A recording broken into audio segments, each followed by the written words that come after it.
दुर्भिक्ष तू मनुष्य समाज पर कहार अभिशाप से कथा मैं जाने ना हेले मु आज तक अभिशाप दूची ए सब देखी तू हे तो खुशी रे नृत्य करि थाई पारू हेले इतिहास तते केबे क्षमा देबनी भविष्य तते घृणा करिवो भय करिवो और तो ना लिखा होइथिबा इतिहास पृष्ठा को ए उत्कल इतिहास रो सबठारु कलंकित पृष्ठा बोली कुआ जिवो नौक दुर्भिक्ष नौक दुर्भिक्ष गोटे आपन को एटा देखंतु एटा गोटे सत्य घटना पर आधारित अन्य नाटक ठार ये नाटक निश्चय भिन्न रही 1866 मसीह नौक दुर्भिक्ष समय कौन होता आम खाली शुणुचे जाचे कि या किसी नाट्य रूपांतर अच्छी देखा मिल से निश्चय आपन को मन पकईदेव आम जाना देखी ना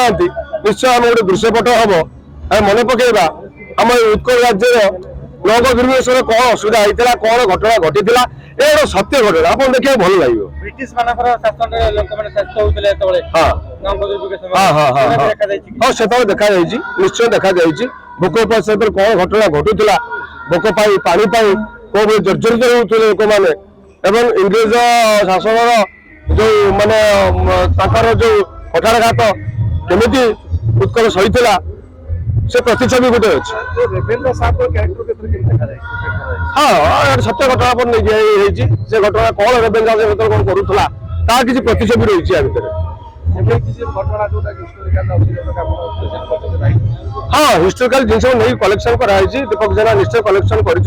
जिन आप देखा पाइबे तो देखिए जानिए सर मुख्य कथा होची आगो खंडगिरी महासमर परफॉर्मेंस सब केते प्रस्तुत एवं खंडगिरी रे केवल भाबे परफॉर्मेंस सब ताकु ने केते आशावादी अछंती देखो मु आपन कहबी इंद्र जो नाटक परिवेषण करियो इंद्र मोहन दीर्घ 2-3 वर्ष पर मत एठी जाईची भल नाटक लेके मत जाउची आपण देखिबे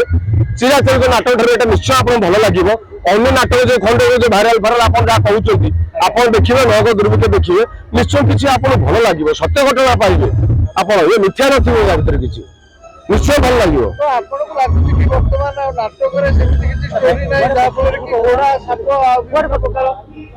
से जिनस घोड़ा साप किए कौन नहीं चल पारे किंतु नौक दुर्भिक्ष समय जहाँ घटी आम तार प्रति जो सत्य घटना नहीं चलती आ भर किसी तार किसी सागुड़ा कुकुर हो आम किसी भल नेता देखा सुविधा पाइचु किंतु से आप देखिए जोटा से समय कौन घटुला आउ ये जो किए हाथी घोड़ा से साप बेग हेना टेना यार माने किसी न था ये नाट्य सहित जड़ित होती यात्रा आग यात्रा नहीं ଏବେ ଆପଣ ଖାଲି ଯାତ୍ରା ଦେଖୁନାହାନ୍ତି କୌଣସି ଯାତ୍ରା ଦେଖୁଛନ୍ତି କୌଣସି କାହା ପାଇଁ ହେଇଛି କେତେ ଜଣକ କଳାକାର ପାଇଁ ଯୋଉମାନଙ୍କ ପାଇଁ ଆପଣ ମାନେ ଯାତ୍ରା ବର୍ତ୍ତମାନ ନିନ୍ଦିତ ହେବାକୁ ଯାଉଛି ସେଇ ନାଟକ ଆମେ କରୁଥିଲୁ ଆପଣ ମାନସ ପଟରେ ଏପର୍ଯ୍ୟନ୍ତ ସେ ନାଟକ ଗୁଡା ସବୁ ରହିଛି ଦୁଃଖ ଦୁଃଖ ଦରଦ ବନ୍ଧୁ ହଉ ସୁନ୍ଦର କବି ସମୀକାର ହଉ ଯେତେ ଯେତେ ଆପଣ ଘରେ ଘରେ ସେ ନାଟକ ଡାଇଲଗ ମଧ୍ୟ ଆପଣ ମନେ ଥିବ କିନ୍ତୁ ଏବେ କାହିଁକି नाटक डायलॉग गला का परफॉर्मेंस मन पड़े कहीं कहले ये किसी किसी लोक धरिकी इंस्टाग्राम धरिकी क्या चेयर फोपाड़े क्या चपल फोपाड़े या सब गोटे ग्रुप नहीं चली नहीं नाटक नाटकीयता नाटक जिनस संलाप डायलॉग कुआड़े कौन जाऊँगी गोटा हुपा मारुंट दौड़ुंट से एटा माने किसी दुख लगे कष्ट लगे दुख हुए आपण जने एफरकिन हीरो यात्रा जगत रे विनोद कहले आपण प्राय लोक छतरु देखि आछथि किंतु आज काले के जो माने आसी के रात राती पार्टी वो सेही माने कथा कहले उदाहरण देकी मु का ना कहबिनी मोहन तो का नाम न था आपण जानिबे दर्शक जनता सब जनता एई दर्शक माने उठै जंती एई दर्शक माने पकेइबे एई दर्शक माने हमके भल पाया दैछंती कोन पाए भल पाया दैछन दर्शक माने जानती सर आ गोटे बड़ कथा होची जेतले खंडगिरी महासमर आसुची अनेक लोक झगड़ा करवा कली करवा एमती करके ना नवार गोटे नुआ पंथा बाछुचंती तो से मन को कोन कहबा से मन पाई दिक शतदिक जदि सेमती की दम अछि तो डायलॉग बाजी करी एक्शन बाजी करी नाच गीत करी नाटक रो डायलॉग कहानी लेके जानतु तो कलाकार परिगणित होंतु ये मिछर अढ़े दिन केते दिन ये बा कहउछ लोक जानि सारलेनी तो लोक आउ कौन यात्रा सी यात्रा दर्शक होचन देखुचंती कि ना एबे दर्शक प्राय रोज उद्दामता हाँ भेजाल किसी पशि आस दर्शक सी यात्रा दर्शक एक्चुअली एत आउनाहांती ए नुआ नुआ किसी गोष्ठीर किसी दर्शक से माने सतर्क हो जातु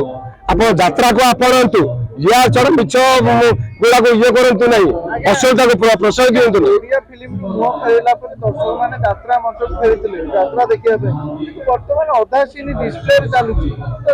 यही कथा आप कहली बुझी पार्थे यात्रा कौटी आसी पहुंचले बोली से यात्रा मुह फेरऊ आग यात्रा फेरू आग कहानी फेरू सब आगर आगर सिचुएशन सब थोड़ी भल लगे भल लगे मुख्य सड़क जोड़ा कहवाक चाहिए जोड़ा आपनकर भारी पॉपुलर हेछि बर्तमान नगद दुर्भिक्ष ठगा कहूँ शुण लिंतु हे नगद दुर्भिक्ष तू मनुष्य समाज पाई कहार अभिशाप से कथा मु जाने ना हेले मु आज तक अभिशाप दूची ए सब देखी तू हे तो खुशी नृत्य कर थाई पारू हेले इतिहास तते केबे भी क्षमा देबनी भविष्य तते घृणा करिवो भय करिवो और तो ना लिखा होइतिबा इतिहास पृष्ठा को ए उत्कल इतिहास सबठारु कलंकित पृष्ठा बोली कुआ जीवो नौक दुर्भिक्ष यात्रा इंद्रमोहन परिवार ए वर्ष चांचल्य सृष्टि करुचे नवा नाटक नवंक दुर्भिक्ष एंड ए नवंक दुर्भिक्षर घटना आपण माने समस्त प्रायतः स्वल्प बहुत जानिथिबे 1866 मसीहार घटना सत्य घटना को आधार करी यात्रा इंद्रमोहन परिवार एक नूतन प्रयास सहित यात्रा महल को ओल्लैछि एंड खूब शीघ्र मध्य खंडगिरी आपण मानक सहित भेट हबो तो नवंक दुर्भिक्ष एमती एक नाटक जोटा कि ओडिशार सत्य घटना को नहीं आधार करा जाइछि नाटकटी को लिखिछन्ति श्रीयुक्त दीपक जेना सर एंड निर्देशना दैछन्ति दिनेश दास सर एंड अति सुंदर भाव में नाटकटी को आपण मानक पाखरे पहुंचेबा पई आपण को हृदय स्पर्श करबा पई जहा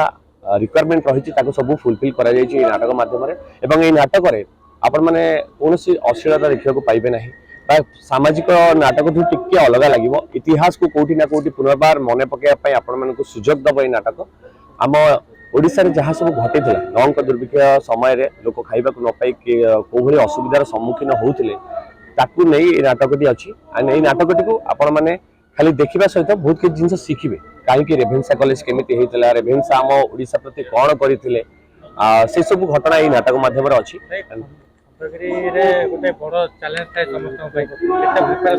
देखो मु तो यात्रा रे वर्तमान 2 वर्ष होला सीरियल लाइन वार्षिक यात्रा रे अछि से विषय मोर अभिज्ञता कम किंतु एते कि जानि छी सब अनुष्ठान नाटक को नहीं बहुत आशावादी थांती आमे मध्य अछु यात्रा इंद्रमोहन परिवार निजको सेति भाव रे स्ट्रांग भाव रे रेडी करछि एंड खंडगिरी रे एई नाटकटी आपण मानकू डेफिनेटली सब नाटक दु समस्त नाटक प्राय तो भलो अछि किंतु एई नाटकटी स्वतंत्र अलग लागिबो एथि पई काहे कि ना ए नाटक इतिहास सहित जड़ित अछि एंड इतिहास ए नाटक डायलॉग जदी एठी कहिबी ताले दर्शक माने खंडगिरी देखियो कोन तो मु चाहूछि लोक देखि सलेन नाटक किंतु आउ जदी हमें डायलॉग टिके सुनिबा आपन कैरेक्टर नै खाली गोटाई लाइन कहि दोछि से भौणी को मु कहूछि जे मते खाइबा दरकार नले मु मरि जिबी सेति पई तू मते तो देह दान कर दे फॉरेनर माने रेवेन्सा तो मु तबे भूक विकल रे डह विकल ही कहूछि तो भौणी मते को मु कहूछि तो जगह जदी मु ही था आ मते जदी से जीवन मागी था मु मो जीवनटा को से साहेब को दे दी था भौणी मते कहूछि भाई से साहेब मते मो जीवन मांगु नथिला मो इज्जत मागुथि मु से डायलॉग टा कहूछि आलो जीवन थिले तो इज्जत रहिबो बाकी आ सब घटना आपण माने नाटक देखंतु जानि परिबे।